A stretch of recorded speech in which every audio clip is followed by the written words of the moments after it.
Mbote ndeko Kadhafi. Nangonga oyo mokonzi mboka zoluka ba solution toko yoka ba leader représentatif na cadre ba consultation à l'ansaki na tina kozwa biano elamu pona ko débloquer mboka ezali bloqué na makambo ebele.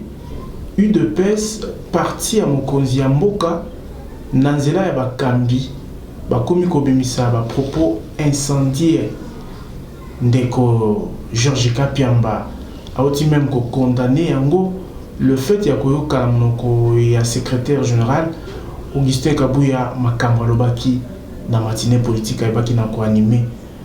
Est-ce que UDPS est comme na posa ya kotinda batu n'exil na makasi ou moto epela libela na mboka? Merci beaucoup ndeko Kadhafi.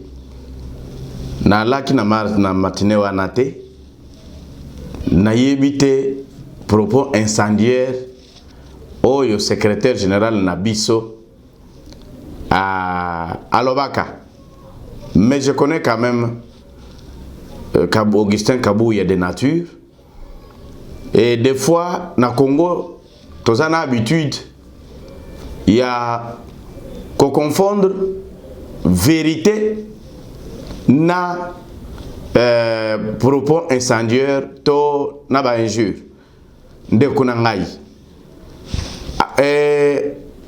ezana batumoko kalika équipe ya batumoko na Congo oyo il faut que la vérité ko yebisa bango en face ke boko ken exil na makasi, mais exil c'est une mesure politique ya mutuye moko azui mokano yako kende na mboka mususu, mais tout le monde a yango chaque régime na surtout en Afrique tango esilaka bakendaka exil pour nini, pour mauvaise gestion ya mboka pendant que babanda gérer, pour la dilapidation ya ba richesse, pour la prédation, pour la tuerie ya batu makambo bongo na bongo, c'est pour la chasse aux sorcières. Mutuye moko nde okomona accueilli na exil. Eza chasse aux sorcières te, parce que ce qui est la chasse aux sorcières elinga que ça depuis longtemps. Mais na cadre pour na intérêt ya mboka, Félix Tshisekedi na bulamu na ye, na patience na ye, alors baki nous pouvons nous dépasser, to gérer mbok ensemble. Mais na ko gérer mbok ensemble, bande ko na biso ya FCC, bamoni yango naïveté ndenge na lopoto balobaka. Que Tshisekedi c'était un président naïf. Pona nini aboy ko fine, pona nini aboy ko tala ya mabe, a lobby livré peut se convertir en une bonne semence. Mais malheureusement 2 ans après, bande konabi bazo se convertir te.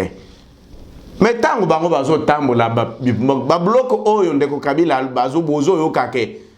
Ake bake atindi batu bisika boy na ba président africain. Oyo bazalaka na accord, le soi-disant accord oyo yonanga tutekala mona te. Po bazo bango ba témoin. Ba témoin ya nini? Ba témoin que soki accord salamité Kabila est déterminé ya kotia moto na mboka. Et vous, quand on vous dit ça, eza mabe na nini? Mais c'est la vérité. Et c'est tout à fait normal. Donc, secrétaire général Kabuya, ba propos na ye etumbimbo ekotumbamboka te yo zali ko soutenir yango. Nandimite ke ekotumbamboka. Po na bulamu ya mboka il faut la vérité. Aux gens ndeko Kadhafi. Soki na yebisi yo ndeko tika moyibi. Soki na yebisi yo ndeko tala bisiko to uti. Changer pour na bulamu ya mboka. Parce que on toza lelo eza conséquence ya gestion il y a 18 ans. Est-ce qu'il faut se voler la face que baninga na biso wana gestion na bango eza calamiteuse que baningo na biso wana batu ya FCC nde baza wana, est-ce que na busolo penza baza na leçon ya kopesa ba congolais? Parce que régime ya Kabila symbolise la prédation. Régime ya Kabila symbolise la dictature. Régime ya Kabila symbolise les tueries. les meurtres. Le régime Yakabila symbolise l'instabilité, les pillages, ainsi de suite. En un mot, le régime Yakabila symbolise le mal.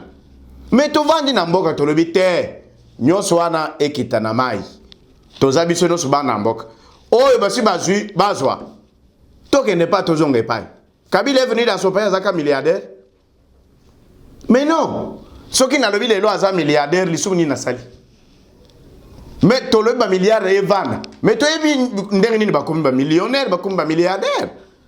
Et pour ça, ceux qui t'ont vu bon, non, non, ils ont un propos incendiaire. Non. Non. Quelque part, il doit reconnaître que il y a une justice, non? À cas Jésus, pourquoi? Pour accès à justice. Pour accès à justice. Au contraire, peut-être, il pouvait nous aider. Je connais la pertinence de Ahmed, il y a confrère Kapiamba. Je connais aussi ce qu'il a fait comme effort. Namboka Oyo, Bamikanda Zakoma, Makabela Zoloba, et Zaba Busolo, Poto Kende, Marme, Esa Kenananguti Nasuk. Aux journalistes, Kendo Tuna, pour une baoyo, au salak, dossier au salaka, pour accès à la justice, et comme Anasukate, et Zalani, Abisope Busolo. Donc pour la mettre Richard, à propos de Kabou Izaka ka vérité. Nayoki yango pété, mais au moins j'ai abordé ma camona logique na yango. Nga nayoki yango te. Yo pe oyo yebisingate. Olobika ke bazo lobake alobi mabe. Mais au moins je sais une seule chose, que dire la vérité n'a jamais été incendiaire. Voilà. Chef de l'État à la consultation à Mbaki Senko, évêque. Sima Koyamba Mokonziamboka, Mbaki Bango Pepa Mokonziamboka Kala Joseph Kabila. Lobby Bayambi Bango Soussou pas Martin Fayoulou. Lelo Tokoloba Bayambi Bango pas Premier ministre Sylvestre Ilunga Kamba. Toloba Nabokuta Nabango na Mokonziamboka. Apesi Bango mission ya kokuta na elle dure. Pour Bakobo et la consultation, to boni et to les initiatives na Bango privé. Bon, wana sincèrement de Kadhafi na kokota na mission prophétique te. Mais pour gérer un pays, on n'a pas besoin de prophétie. On a plutôt besoin d'intelligence et de sagesse. C'est peut-être cela. De yango besoin. Et na tango bango basololi na Mokonziamboka nga nazalaki te. Tango bango balobi pe balobaki yango te.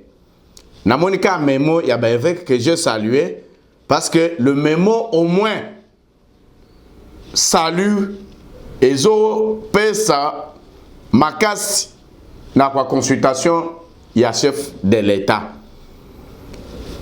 La mission de l'Église peut-être des bases prophétiques ezali pour convertir l'ivraie en une bonne semence.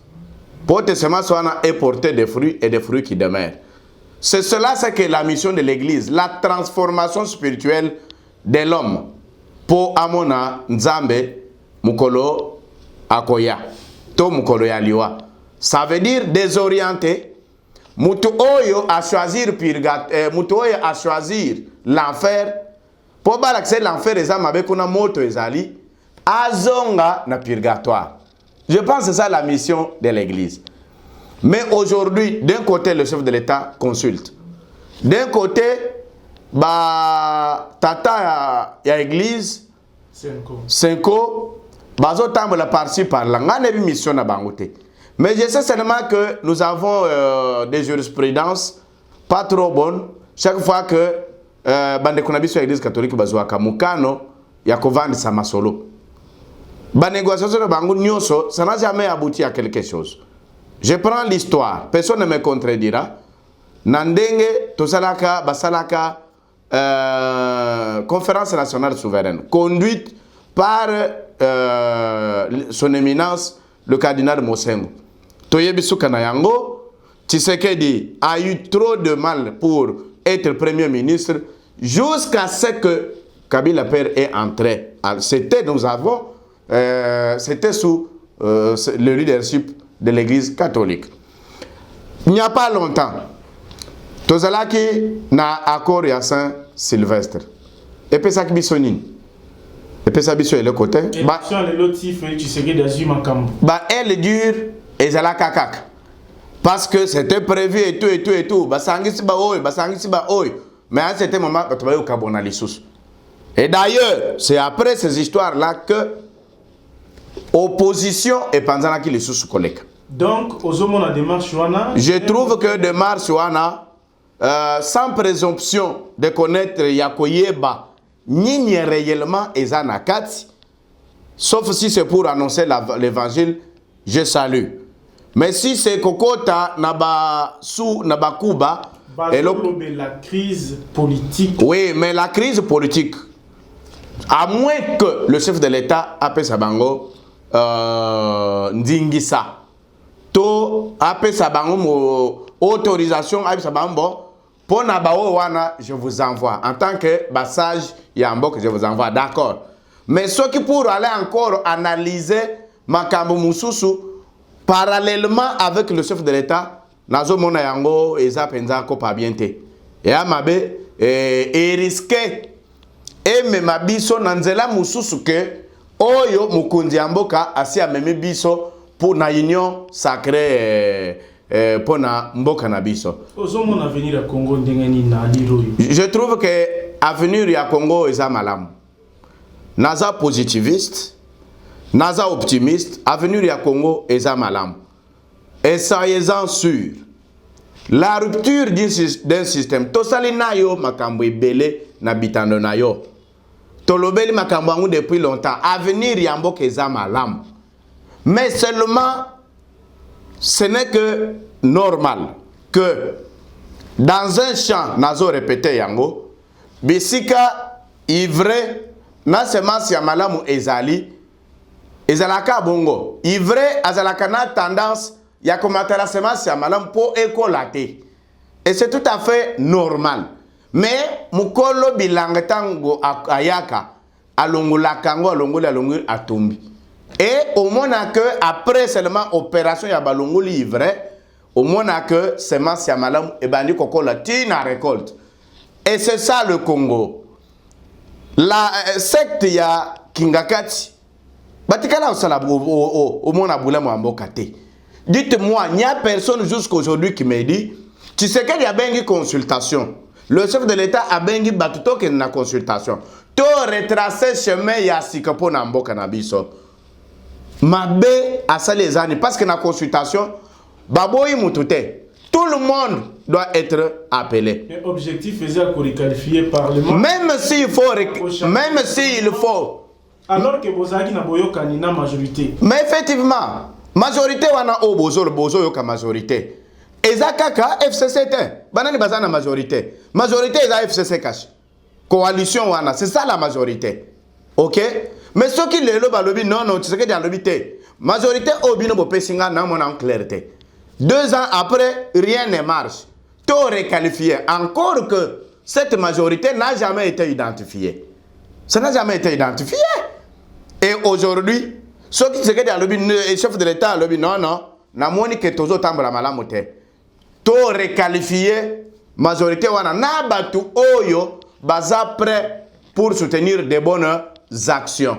Mabe ezawapi. Batu ba kolobake UDPS Zali a changé, et puis même en comme obligé batu babou, c'est-à-dire ceux qui manga avec angongai alobi manga o eza bololo batu fo bandimaka bongo parce que récemment na UDPS ba comment même kosala ba show na kombo Joseph Kabila, il est sorti par la grande porte, il sera trop grand boy na boy, mais les lois commis sous les démons. Et à la fois, mangango soki bolé bo sepe lango bobieza sukali, puis bolingi batunio so ba congolais bandi mango sukali, soki boyoki yango boloto ngai bolingi pe batunio so ba yokango na buna bino do le mo IDPS c'est commandé à Congo mobimba. Tozo répéter yango ndeko Kadhafi. Au départ déjà tolobaka que alliance o ezaki alliance contre nature. Il n'y a que bateau et toujours soupçonnés double nature qui peuvent croire en la sincérité de la FCC. Mais vous avez preuve aux la qui s'accueille. Bande kunabiso balingi mboke tambola te. ba preuve eza ebele oyebi yango oyabi ma boy Tshisekedi a violé constitution. Tout est parti de quoi? Dites-moi. Le chef de l'État nomme 3 juges. D'ailleurs, c'est 2. Parce que le 3e juge a remplacé le démissionnaire. Les 2 juges, Bango 3, c'est ça le nez du problème. Dites-moi, la Cour constitutionnelle est politique, mais la Cour est apolitique. Problème est Zanine. Bande Konabiso Batiaka, mitambo partout. Balobi le col à Joseph Kabila Zana pouvoir ressusciter. Qui pouvoir judiciaire, oh, pendant 18 ans, Ezala qui n'a pas poche na bango, et continuer Kozala. Justice est continuer Kozala maté par le. Ça fait autant d'années depuis que Naza avocat, na lobelaka indépendance, il y a justice na biso. Indépendance, il y a justice na biso. Et à la fois une indépendance judiciaire et une indépendance financière pour basa la moussa na bango bien. C'est ce que Tshisekedi a amené. Je ne vois pas pourquoi Toko discuter sur oh non, quel est ce juge qui appartient, qui a la carte du PPRD? Je ne pense pas. Quel est ce juge qui a signé la charte du FCC? Je ne pense pas. Comme dans la Cour constitutionnelle, tu n'as même dans le parquet. Le magistrat est apolitique. Est-ce que Wana est cause à la Ekobumambok? Bien sûr, nous voulons que justice n'abisso. Non pas Nani Tshisekedi. Parce que ce qui justice et continue na poche na libenga ndeku Tshisekedi est cause à l'insusu politique et politisé. Wana biso de toboy. Biso tolongi justice est réellement justice. Une justice juste. Maître Richard Mutuna Souka, Toko Mona Uta, Tolamuki na Tongo. Présidence, ça va dépasser le budget à 14 000%. Bamsuba Kotuna, blocage yango, il y a dépassement, on a 14 000% et ça a raté. Ngai, naïbité. Naïbité, c'est des histoires fabriquées de toutes pièces. Toyebindeni ni makambo salamaka. Toyebindeni ni comment on fabrique. Et pour nani ne utelika na bande FCC. Pour nani. Pour salir. Mais le même dépassement, ce côté na tableau na bango, à la primature, dépassement wana ezalit. Oyoki balobeli yango, rien que pour salir le chef de l'État. De deux, sous Kabila, dépassement oyo, et keiti na ba 900 quelques. Oyoka kangwa tam kolmoko. Toutes les années, ceux qui tolingi to fouiné, to zongela budget ya présidence, ya Kabila, vous allez comprendre que il sera toujours au-delà. Aussi au Kelango, mais pour nani bozo yokang parce que wana iso se persanga pour nani.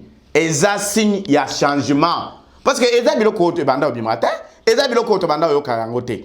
Mais ce qui les le obim, ça veut dire qu'il y a un changement dans Mbok. Il a fallu que Tshisekedi soit au pouvoir pour boyo kake na Assemblée nationale basengi $1 million pour entériner la réduction des comptes. Par le bureau, les mêmes donneurs des leçons. C'est ça. Le problème, c'est quoi? On va l'ingiter, mboka et bonga. Ponanin, le système. Non. Moi, c'est faux d'ailleurs. C'est une fausse affaire, c'est une fausse histoire. Pambate, le Belango, ils savent pourquoi ils le disent. C'est pour des fins politiques. C'est juste pour désorienter, orienter opinion. Namakambo o Yosef de l'État azosal. Bayeba que l'union sacrée est bel et bien et ça va aller de l'avant et ça existe déjà. L'union sacrée sera le nouveau mode de gouvernance et la nouvelle alliance pour tous les Congolais qui vont accepter, et d'ailleurs tous les Congolais vont accepter le changement. Rien qu'à voir Oyo défiler dans le palais de la nation, je pense qu'aux journalistes, la tendance est déjà au moins à 90%. L'aile dure que tu as bengi elle dure. Et ça quand on a sur FCC, nan on a sur Fayoul qui est à la fois à outil au pesa ba évêque Memo Naye pour la sortie des crises. Mais malheureusement quand tango bazo benga ye, tango bazo benga ye po aya. Tout solo là, yé moko mutapesi le sac naye, papier naye. que voilà solution pour tout la crise. Mais de l'ocasa, tango siko et bazo bengaye azo boya. Mais c'est là que vous comprenez que le président Félix Atinda qui invitation parce que l'invitation président d'Azotinda. Oui, et vous pensez vraiment que l'invitation y a liboso imprimé et zalaki bangumoko. Ndekou Fayulu a eu l'invitation, il a décliné. Ndekou Mouzito a eu l'invitation, il a décliné. Et au même moment que Ndekou Chibala. C'est ce qui montre que Bandekou Nabiso, il faut trouver un système qui gérer Mboka par rapport à un individu. C'est-à-dire qu'on travaille pour un individu. Non, nous devons travailler pour le temps du prince est révolu. Makamunyo Swaneza Yakala. Il y a qu'à servir un individu. Nous n'avons plus le temps de servir Joseph Kabila. Nous l'avons, on l'a servi pendant 18 ans. Oyakana Babot, Lelo Lati Sapato. Ça veut dire que Ekokite, au lieu de dire merci, Ngasona Zalande Kabila. Qu'est-ce que Nalingana Salandeni? Navandi, je n'appartiens à aucun mouvement politique. Nazana mouvement à mon côté, je reste consultant de la République et de l'Afrique. C'est ça que Ndeko Kabila alinga zala moulaï makas. Alinga kende musika makas. Mais malheureusement, Ndeko Kabila, au lieu de s'asseoir, après ça, oh ya malamu, parce qu'il a dit qu'il n'avait pas de gens pour na kosala mosala pour que le Congo et Kende liboso zakana batute. Ça veut dire que bantunios votour nyos ezalaki autour ya Kabila, c'était de mauvais. Et balingi ba meme na mboko wana. Mais moi je crois plutôt que bazo memande ko Kabila na le boulou ya munen. Bisika akokweya akotikala kobimate et ça sera tard. C'est le moment la consultation ezanan. Soki ngana zalande Kabila nalinga natia ba mwilanya ba shadari ba minak ba noso à côté. Vous m'induisez en erreur. Je vais voir mon frère. Parce que quand ça va brûler, papa, nangana éviter. Namboko toza quand même na ba jurisprudence non. Tango na oki à un certain moment batu bazo na ba réseaux sociaux que alinga kendo s'installer na Katanga na éviter ce que za lokota ou bien eza solo na moni yango na ba réseaux sociaux mais au moins j'ai comparé na bandi ko comparer yango na temps ya Mobutu. Oui, Mobutu après conférence na ya suko salaka na Kawele. Après akendaka wapi na Guado. Ndebisiki quand il a compris que ça n'allait plus, de quoi que wapi akova ne pas bango. Na mboka na ye, croyant que la foudre ne pouvait pas le suivre na mboka na ye. Et je pense que Batubele a fait induire Ndeko Kabila na erreur. C'est le moment de choisir le camp du peuple. Et le camp du peuple c'est l'union sacrée. Il n'y en a pas deux. Bandeko ya FCC ezalokola babumba kati mutunyok. Omoni ba gesticulation oyo mukile sela kawana. Et kenaka bongoti et kati. Et puis c'est tout. Nous avons déjà Namboko oyo. Kabila a kotikala une jurisprudence. Et c'est là que le Congo va se retrouver. Mais tirer de ficelle batiko induire de Kabila na erreur tokende liboso mboke za bisonyos. Tolingi kimia. Kimia, c'est-à-dire choisir le camp de la patrie. Fait, publiez même Kaka Eloko Moko au monde. Au Kabila a dit boye, vous allez vous retrouver devant sur 100 commentaires. 98 commentaires et ça contre Kabila. Ponanine. Ba votour ya mabe oy ba vandena Kabila 18 ans. Ba lingi ba continuer na yeti na libulu. Et ça sera un regret. Et on va oublier, même Mobutu Tobosana te. Tobosana, aujourd'hui nous tolingi kaka, miku wezong, miku wanande Mobutu. Yo le belasi Mobutu makamboy. Même l'anniversaire n'est même pas célébré. La preuve est que l'année oy. Nandeng babanda célébrer l'anniversaire yandeko Kabila. Na li passe na ye. Ba célébrer yango. Yo ozaki na bilili. Ça ne vous dit rien. Ah, c'est pour vous dire que le temps là est révolu. Et c'est là que je profite de micro pour ça député. Il y a FCC. Que FCC a beau député à mon côté. FCC n'a pas élu cette plateforme, d'ailleurs qui n'a même pas, qui n'est pas juridique. C'est une fiction. Et juridiquement, cette histoire-là n'existe pas. Baloba traversé, batika tout, qu'il vienne au camp de la patrie, Mbokengen de Leboso. Je suis sûr. Ba oy ba kotikal bako disparaître politiquement. Bao bako boya koya na kan ya patrie na union sacrée, ils ne seront plus jamais élus na mboko oyo. Po toyebi bango bien. Toyebi ke na mboka oyo généralement ba oyo balekaka. Chaque mandat, il n'y a jamais eu 20% ya ba oyo bazalaka bazongo. Et le bela bango est le côté FCC et Cécile. C'est une histoire et Tokoti d'ailleurs nazo comme déjà Mukanda sur la Kabylie. Des titres nayango. Je crois que ça va apparaître au mois de février et nakobenga yo parce que écoutez comme la lipa. Attends. Batondi mon ndeko.